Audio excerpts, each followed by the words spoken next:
बाई तुझा आशीर्वाद आजचा 19 जूनचा भाग खरंच खूप मस्त जबरदस्त आहे. कारण आता ऐनवेळी अवनी रिसेप्शनमध्ये एंट्री घेते. दांगटांच्या घराची इज्जत तिने गावासमोर राखलेली तर असतेच, सोबतच आता पुन्हा एकदा अख्ख्या गावासमोर अण्णा त्यांचं लग्न लावून देतात. राजा गावाच्या साक्षीने अवनीच्या गळ्यात पुन्हा मंगळसूत्र घालतो आणि आत्याच्या तोंडावरती चांगला चपराक लगावलेला असतो. त्यातच आत्या एक कुरघोडी करते. मुद्दामच रिसेप्शनचा व्हिडिओ महेशला पाठवून त्याला उकसवते आणि त्याने आत्याशी हातमिळवणी केले. आत्याने आता शपथ घेतली आहे की ती अवनीला पळवून लावेलच आणि महेशला अवनीकडून बदला घ्यायचाच आहे. त्यातच अवनीने मोठा निर्णय घेतला आहे की ती आता दांगटांच्या घरात राहणार नाही, ते हॉस्टेलला निघून जाणार आहे. राजाच्या हातावरती गळ्यातलं मंगळसूत्र ठेवून ती निघून गेली. पण मग आता राजा अवनीची समजूत घालून तिला थांबवू शकेल का? आणि आत्याचा पुढचा डाव नक्की काय आहे बघूयात. त्यासाठी व्हिडिओ शेवटपर्यंत जरूर बघा. आणि प्रेक्षकांनो, प्लीज एक मनापासून विनंती आहे की तुम्हाला एपिसोड कसे वाटतात ते कमेंट करून प्लीज कळवत चला, कारण तुमचं मत खूप महत्त्वाचं आहे इथे. तर कमेंट नक्की करा. रिसेप्शनमध्ये अवनीने धूमधडाक्यात एंट्री घेतलेली असते. अण्णा पटकन अवनीला स्टेजवरती घेऊन जातात. त्यानंतर पाण्या आणि धन्या दोघेही धावत जातात. अवनी आणि राजा दोघांनाही ते हार देतात. आता ते दोघेही हार घेतात आणि आपल्या आपणच गळ्यात घालतात. अण्णा तिथे अनाऊन्समेंट करणारच असतात की हे दोघेही आता एकमेकांच्या गळ्यात हार घालतील. अण्णा मागे वळून बघतात आणि विचारतात, हार घातले पण? बरं काही हरकत नाही. त्यात धन्या अण्णाकडनं माईक घेतो आणि अवनीसमोर हट्ट धरतो की वहिनी उखाणा होऊन जाऊ देत नाही एक. राजा त्याला अडवतो, धन्या काय तुझं? पण धन्या रिक्वेस्ट करतो की वहिनी घ्या ना. सर्वांना तिथं वाटायला लागतं की बहुतेक अवनीला उखाणा घेताच येणार नाही काय की. मग पायल तिला सुचवते की जाऊ बाई, मी राजा बाजा काय ते असं यमक जुळवून देऊ काय तुम्हाला? पाण्या तिला ओरडतो की पाहिले गपचूप असतो. अवनी स्वतःहून माईक हातात घेते आणि सुंदर असा उखाणा घेते की मिटले सारे श्राप फिटले सारे ऋण, मिटले सारे श्राप फिटले सारे ऋण, आणि धनराज रावांचं नाव घेते मी दांगटाची सून. सर्वच जण इतकं कौतुकाने तिच्यासाठी टाळ्या वाजवतात की आत्या आणि दत्ता काकाचं थोबाड बघण्यालायकच झालेलं असतं. अवनीने उखाणा घेतल्यानंतर अंगात तनू हत्तींचं बळ शिरल्यासारखं, असं काय ते वारं शिरल्यासारखं अण्णा असले नाचायला लागतात तुफान की सगळी मुलं त्यांची हवालदिल होऊन बघतच राहतात. एवढंच काय, अवनीसुद्धा कौतुकाने पाहत राहते. आता दांगटांच्या सुनेने आपल्याला एवढा जोराचा चपराक लगावलाय म्हटल्यानंतर आत्या आणि दत्ता काका कुठल्या तोंडाने थांबणार आहेत तिथे? दोघेही आता तेथून पळ काढणार. अण्णा त्याला अडवतात की सुले थांब, सुले थांब, अजिबात तू कुठं जायचं नाही या. आता तुम्ही सगळेजण गावातले आला आहात तर माझ्या मुलाला आणि सुनेला तुम्ही आशीर्वाद देऊन जावा आणि सोबतच जेवण पण करून जावा. Wish good eat food. त्यानंतर उत्साहाच्या भरात अण्णा सगळ्यांसमोर अनाऊन्स करतात की काय आहे, माझ्या मुलाचं राजाचं आमच्या सूनबाईवरती जीवापाड प्रेम आहे. नाही म्हणलं तरी हा मामला गरीब श्रीमंतीचाच आहे. त्याच्यामुळं तिकडच्या लोकांनी विरोध केलता खरा, पण काय आहे, आपण समध्याने यांचं लग्न बघितलं नाही आहे ना, म्हणून आता लग्नाच्या सगळ्या विधी इथे होतील. अवनी, राजा आणि यशाला इतका मोठा धक्का बसलेला असतो आणि गावासमोर ते अडवणार तरी कसं अण्णांना? अण्णा मुद्दामच गावासमोर सुरुवात त्याला आता टोमणे मारायला चालू करतात की कावळीनीचा श्राप पोचला. तुम्हा समजा लोकांना माहिती आहे की तुम्ही अख्खं गाव पण म्हणत होतात की दांगटांच्या घराला बाईचा पाय लागणारच नाही, पण आमची सुनबाई घरात आली आणि सुलीचा श्राप तिने पुसला. तुम्ही सगळ्यांनी बघितलंच. त्यानंतर अण्णा अवनी आणि राजा दोघांनाही बसायला सांगतात. तिथे त्यांनी सोफा वगैरे सगळी तयारी केलेली असते. राजा आणि अवनी एवढे ऑकवर्ड झालेले असतात. त्यात यशोदाच्या डोळ्यासमोर सगळं घडूनही त्याला शांतच बसावं लागतं. अण्णा इतके इमोशनल झालेले असतात. ते वरती पाहून म्हणतात की लक्ष्मी, अगं बघतीयस ना तू की तुझ्या सुनेने या घरात पाऊल काय टाकलं की सगळं आता चांगलंच घडतंय. राजा हे घे. हे असं सहजासहजी मिळत नसतं. त्यासाठी काही विधी असतात. अवनी आता ते मंगळसूत्र घेणार, पण अण्णा राजाला सांगतात की हे घे आणि सुनबाईच्या गळ्यात घाल. अवनी तेव्हा राजाच्या कानात कुजबुजते की सांग त्यांना, या सगळ्याची गरज नाही आहे. पण राजा नकारार्थी मान हलवतो, कारण तो बोलूच शकत नाही काही. शेवटी वाभाडे तर त्याच्या घराचेच निघणार आहेत ना, म्हणून तो आपलं शांत बसतो आणि अवनीलाही गप्प बसावं लागतं. सगळ्यांच्या साक्षीने राजा पुन्हा अवनीच्या गळ्यात मंगळसूत्र घालतो. त्यानंतर सर्वजण त्यांच्यासाठी टाळ्या वाजवतात. अण्णा राजाला सांगतात की उठ उठ आणि बापाचा आशीर्वाद घे चल. राजा एकटा पाया पडणार. ते सांगतात की अरे जोडीने पाया पडा ना. अवनी आणि राजा दोघे एकमेकांना खुणवतात. दोघेही आशीर्वाद घेतात की अष्टपुत्र सौभाग्यवती भव. यशोदाला आता ते पाहवतच नाही. तो घरात जातो आणि देवापुढे प्रार्थना करायला लागतो. त्याला आठवतं तो म्हणजे शुलवात्याचा श्राप आणि दुसरं म्हणजे अवनीचं बोलणं. देवी या घरात सुनबाई आली आणि हे घर कित्येक वर्षानंतर उजळलं. अवनी कायमची त्या घरात टिकू देत आणि त्या घराची भरभराटच होऊ देत, असं यशोदा देवी आईकडे प्रार्थना करतो. बाहेर तोपर्यंत आता जेवणाच्या पंक्तीही चालू झालेल्या असतात. गावातले लोक जाऊन राजा अवनीची भेट घेतात, त्यांच्यासोबत फोटोज काढत असतात. काही लोकांनी जे गिफ्ट आणलेले असतात ते त्यांना देतात. आता इथे जेवणाच्या पंक्ती चालू झाल्यानंतर बायकांची कुजबूज चालू होत असते आणि नेमकी ती कुजबूज पाण्याच्या कानावर पडतेच. बायका चर्चा करत असतात की मोठ्या घरची मुलगी आहे ना. सुलवात्या म्हणत होत्या की फूस लावून आणली, पण ती टिकती होय या घरात. जशी अण्णाची दुसरी बायको गेली तशी जाईल ही बी निघून. आता पाण्या त्या बायकांची तोंड अशी बंद करतो ना की ओ ताई माई अक्का, असा विचार करू नका. काय आहे, माझी ना एक सवय आहे. ढिला नट आणि असले घाणेरडे विचार करणारी लोक कायमच आपल्या डोक्यात जातात.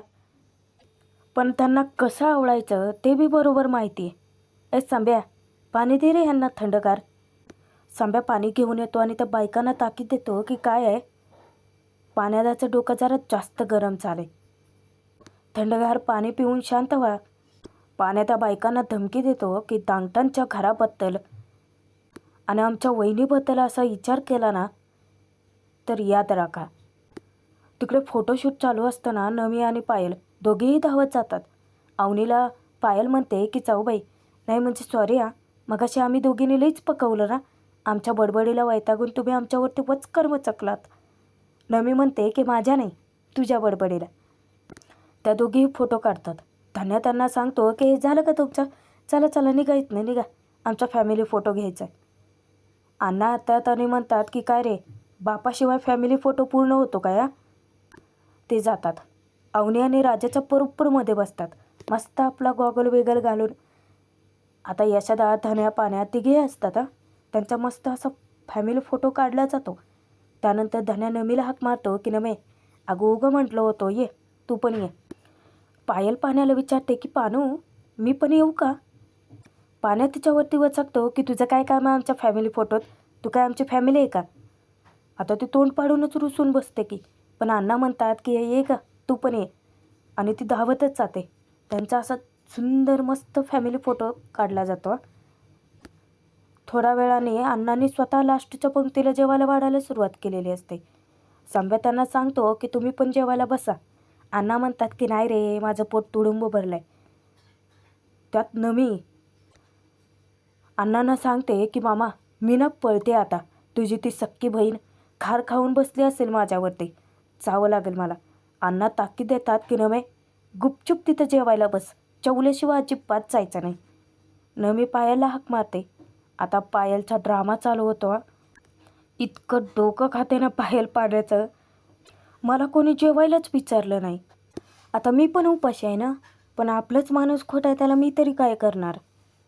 नमी पाण्याला खुणवते आणि पाण्या आता तिला गोडगोड बोलायला लागतो की पायल बस ना तू पण जेवायला बस, नाहीतर उगाच माझ्या पोटात दुखायचं. तेव्हा पायल धावत जाऊन त्याच्याच शेजारी बसते. लाजून त्याला विचारते की पानू, लग्नाआधीच आपण एका ताटात जेवायला बसायचं. पाण्या तिला ताकीद देतो की तू उठ उठ आणि तिकडे जाऊन बस. पण ऐकेल ती पायल कसली. तीच उलट त्याला म्हणते की का, मी तर माझ्या होणाऱ्या नवऱ्यासोबत बसले ना. सांब्या जेवण वाढायला येतो. मुद्दामच तो म्हणतो की वहिनी, नाही म्हणजे मी आणलं असतं तुमच्यासाठी दुसरं ताट, पण हरकत नाही, दोघं एकत्रच जेवा.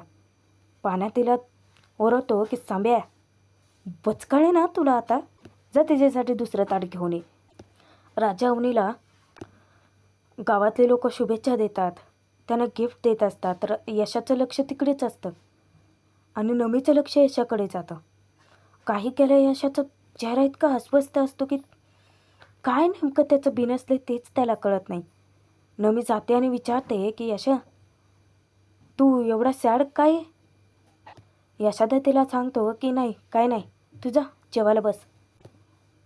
आधी नमी त्याला म्हणते की खोटं, मला माहिती आहे यशा, मला राजा आणि अवनीच्या लग्नाबद्दल सगळं कळलं या. तू घाबरत विचारतो की काय कळलंय. ती म्हणते की खोटं. यशोदाचे धाबीच तणातात. पण ज्या वेळेला नमी म्हणते की नाही म्हणजे आपल्या आधी त्यांचं लग्न होऊ राहिलं म्हणून तुला सड वाटतंय ना, मला पण वाटू राहिलं, तेव्हा कुठे त्याचा जीव भांड्यात पडतो. तो तुला जबरदस्ती जेवायला बसवतो आणि जेवण वाढणार आत्या येऊन तमाशा घालतेच की नमे, तुला जरावी लाज नाही ना. तो तुझ्या आईला वाटतेच तसा बोलतो, शिव्या देतो, कावळीन बोलतो. आत्या तिला दमदाटी करते की उठ आणि चल घरी. नमी विचारते की मी का उठू, मला कशाला ओरडा लागले, तिकडे बघते दत्ता काकाकडे, कोपऱ्यात बसू जेवू राहिला तो. त्याला पाहिल्यानंतर आत्याचं इतकं हसू होतं, सगळेजण तिच्यावरती हसायला लागतात. आत्या अण्णांनाच आता टोमणे मारायला लागते की हसून घे, जितकं हसायचं आहे तेवढं हसून घे. अण्णा म्हणतात की आता मी काय करू, हॅप्पीनेस माझ्या पोटातच मावं नाही. आत्या म्हणते की काय आहे, सून आणणं लय सोपं आहे, पण नांदवणं त्याच्यापेक्षा जास्त अवघड. अण्णा तिला सांगतात की नांदणारा माझी सून नांदणार, एकच काय 7 जन्म नांदणार, पण तू काय पुन्हा जन्माला येत नसते. आत्यावरती तिचीच मुलगी नमीच हसायला लागते. आत्या रागाने तेथून निघून जाते. पण आता आत्याचा हिशोब झाला, दत्ता काका राहिलाच आहे की. मुद्दामच अण्णा म्हणतात की पाण्या, चल जरा तुझ्या दत्ता काकाला लाडू भरवूयात. पाण्या, सांब्या आणि अण्णा तिघेही लाडूचं ताट घेऊन जातात. सांब्या विचारतो की काय आणायचं आहे का. दत्ता काका सांगतो की लाडू घेऊन ये पटकन जा. अण्णा म्हणतात की थांब, मीच भरवतो तुला, आणि जबरदस्ती त्याच्या तोंडात लाडूच कोंबतात. अरे खा घे, अरे माझ्या सुनीच्या लग्नाचे लाडू आहेत, खा खा खा. माझ्या घराला बाईचा आशीर्वाद लागणार नाही, तिचे पाय माझ्या घराला लागणार नाही म्हणला होता ना, खा खा खा. त्यानंतर आता जबरदस्ती दुसरा लाडू त्याच्या तोंडात कोंबणार. पाण्यान सांब्या त्याला असं जाम दाबून धरतात, पण दत्ता काका त्यांना इसका देऊन पळतच सुटतो. अण्णा त्याला टोमणे मारायला लागतात की बघ कसा बुडाला पाय लावून पळाला ते. इतक्यात धन्या मोठ्याने अनाऊन्स करतो की ए आले आले आले आले, राजादा आणि अवनी वहिनी आले. आता त्यांच्यासाठी स्पेशली असा टेबल सजवलेला असतो सगळ्यांनी. आत्ता तर निघून गेलेली असतेच. राजा अवनी दोघे आता जेवायला बसतात. त्यावेळेला पायल राजाला म्हणते की भाऊजी, अहो तोंड गोड करा की आता. राजा लाडू घेऊन आता स्वतःच खाणार, सगळे त्याच्यावरती हसत सुटतात. तो ऑकवर्ड होतो. पायल सांगते की अहो तुमच्या बायकोचं तोंड गोड करा हो. राजा हळूच खुणवून अवनीला रिक्वेस्ट करतो, तेव्हा अवनीही तयार होते. राजा तिला लाडवाचा एक घास पुरवतो, तेव्हा सर्वजण त्यांच्यासाठी टाळ्या वाजवतात. पण इकडे आत्या इतकी तंतरलेली असते ना, त्यात दत्ता काका घरी आल्यानंतर ढेकर देतच येतो. आत्या त्याच्यावरती चावताळते आणि विचारते की काय, कसं होतं रे धोंड्याच्या घरचं जेवण. दत्ता काका कौतुकच चालू करतो की अगं एक नंबर जेवण बनवलं होतं, पनीरची भाजी तर हा हा हा हा असली भारी झाली होती ना. आत्या विचारते की हो, मग जेवणाचं ताटच घेऊन यायचं. दत्ता काका विचारतो काय तायडे तू, तिथं होतो तेव्हा सांगितलं असतं तर जेवणाचं ताटच घेऊन आलो असतो की. आत्या त्याच्यावरती वचकते की किती निलायच राहीस रे तू. एवढा वेळ मी तुला टोचा मारत होते तेवढं बी कळलं नाही काय तुला. त्या धोंड्याच्या घरी जेवत बसलाय. त्या धोंड्याच्या घरचं जेवणच काय, तिथलं पाणी बी प्यायचं नाही. दत्ता काका माफी मागतो की सॉरी पुढच्या वेळेला असं अजिबात करणार नाही. पण तायडे खरं सांगू का, जेवण लय भारी होतं. इतकं ना की 4 माणसाचं मी एकटाच जेवलो. आत्या ओरडते की गप्प बस. आता त्या धोंड्याच्या घरी ना त्या पोरीला मी टिकूच देणार नाही, सगळी पळवूनच लावते. दत्ता काका विचारतो की काय करणार आहेस. आत्याकडे चंद्रकांतचा नंबर तर असतोच. ती त्याच्यावरती फोन करते पण फोन महेश घेतो. आत्या वचकते की मला त्यांच्याशीच बोलायचं आहे. तुम्ही कोण बोलताय. महेश सांगतो की मी त्यांचा मुलगा बोलतोय. आत्या विचारतो की काय साहेब अहो. नाही म्हणजे तुम्ही त्या राजा ड्रायव्हरशी तुमच्या पोरीचं लग्न लावून तरी कसं काय दिलेत. अहो त्याची लायकी बी नाही आणि त्याचा बाप इकडं रिसेप्शन घालतोय. अख्ख्या गावाला गाव जेवण देतोय. चांगला माझत फिरतोय की. महेश सांगतो की पण आमचा तिच्याशी आता काहीही संबंध नाही आहे. अहो साहेब, पाण्यात काठी मारले म्हणजे पाणी दुबंगतं होय, तसंच असतं ना आता बी. महेश वचकतो की तुम्हाला सांगितलेलं कळत नाही का, मेली आमच्यासाठी ती. आत्या म्हणते की अहो शेवटी बहीण आहे तुमची ती, आधाराला शेवटी तुमच्याकडेच येणार आहे का नाही. महेश म्हणतो की येत नसते होती, 1 नंबरची हट्टी मुलगी आहे ती. आत्या म्हणते की अहो मग मी कशाला इथं. मी तुम्हाला सांगते की तुमची बहीण आधारासाठी तुमच्याकडेच येणार. अजून कुठं जाणार आहे सांगा बरं ती. कोण आहे तिचं बाहेर या जगात. थांबा, मी ना तुम्हाला रिसेप्शनची व्हिडिओज पाठवते, त्यानंतर बघा. आत्या फोन ठेवून देते. दत्ता काका विचारतो की काय करू राहिली नेमकी तू. आता धोंड्याची सून इथं राहिली काय आणि गेली काय, आपल्याला काय करायचं आहे. तेव्हा आत्या म्हणते की नाही दत्ता दादा, असं होऊन चालणार नाही. जसा बाईचा श्राप लागतो ना, तसा बाईचा आशीर्वाद बी फळतो. आणि ती पोरगी इथं राहिली ना तर ती त्या घराला एकत्र बांधून ठेवल आणि धोंड्याच्या घराची भरभराट होईल. आणि मला ते नको आहे. त्या पोरीला इकडून मी लावणारच आणि पुन्हा ह्यो कुदळ तिथे मारून त्याचं घर अडवणारच. तिकडे तोपर्यंत रिसेप्शनचे व्हिडिओ महेशपर्यंत पोहोचते. राजा अवनीच्या गळ्यात मंगळसूत्र काय घालतो, त्यानंतर त्यांचा फॅमिली फोटो, सगळे खुश असतात. ते सगळं पाहिल्यानंतर महेश चवताळूनच उठतो. इकडे दांगटांच्या घरी मस्त सेलिब्रेशन चालू असतं. अण्णा सगळ्यांच्या मध्ये नाचत असतात. राजा आणि यशोदा अस्वस्थच असतात. अण्णा आता फुल टाईट झालेले असतात. कार्यक्रम संपलाय म्हटल्यानंतर अण्णाचा औषधचा कार्यक्रम सुरूच आणि बाकी सगळे पोरं टिंगल करत सुटतात त्यांचे. अण्णा विचारतात की काय पोरांनो, कसं भारी पार पाडलं ना मी रिसेप्शन. ते इंग्लिश शब्द मला बोलायला आहे ना, प्रीतिभोजन. त्यांना विचारतो की पण रिसेप्शन पार पाडलं खरं तुम्ही, खिशात फुटकी कवडी आहे का तुमच्या. अण्णा विचारतात की काय रे, बापाची टिंगल करतो काय. बापाची टिंगल करता तुम्ही. चिडून निघूनच जातात. त्यात हसता हसता आता पाण्या नमीला टाळी देणार. नमीला तो सांगतो की नमे, जा ना तू तुझ्या घरी बाई. तुझी ती अवचिंद आई इकडे यायची आणि पुन्हा तमाशा करायची. पहाटेपर्यंत आम्हाला ते सगळं ऐकत बसायचं पाडे. जा ना तू. नमी त्याला म्हणते की गप्पा डुचके, मी इथंच थांबणार आहे, आपण अंताक्षरी खेळूयात. आता पायलचा पुन्हा मेलोड्रामा चालू होतो. चौबाई, इथं तर समजेत तुमचा विचार करतात, माझा विचार कोण करणार. मला घरापर्यंत सेफली कोण सोडणार. संबे तिला म्हणतो की चला मी सोडतो तुम्हाला. पायल त्याच्यावरती बचकते की गप्पा डुचके, शेवटी पानूच मला घेऊन जाणार. पानू तू येणार ना. पाण्या तिची फिरकी घेतो की थांब, मी एक काम करतो, तुझ्या डॅडींना कॉल करतो आणि मग ते घेऊन जातील तुला सेफली घरी. धन्या आणि सांब्या तिच्यावरती हसत सुटतात. तू रुसते आणि यशोदा मदत मागते. यशोदाची आता इतकी चिडचिड होत असते, कारण पूर्ण कार्यक्रम संपेपर्यंत तो शांत होता खरा, पण आता सगळी भाडाच काढतो तो.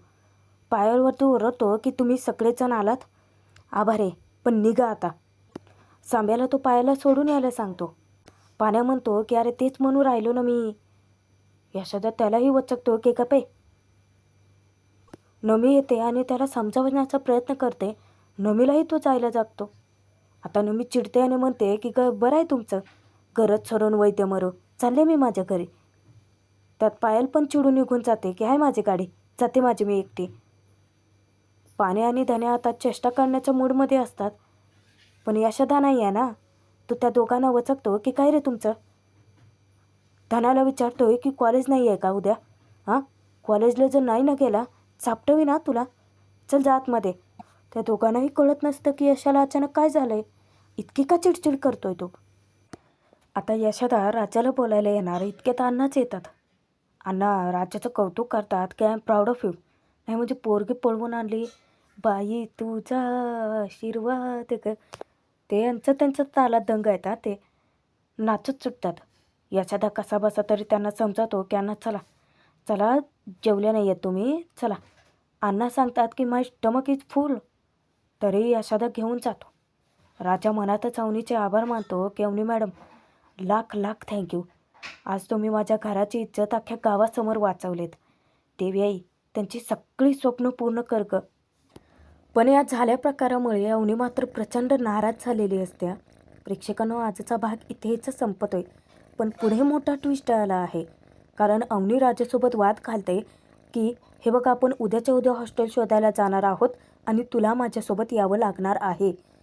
राजाला एक वाईट विचित्र स्वप्न पडतं की अवनी मध्यरात्री राजाच्या हातात त्याने घातलेलं मंगळसूत्र काढून ठेवते आणि ती एकटीच निघून जाते.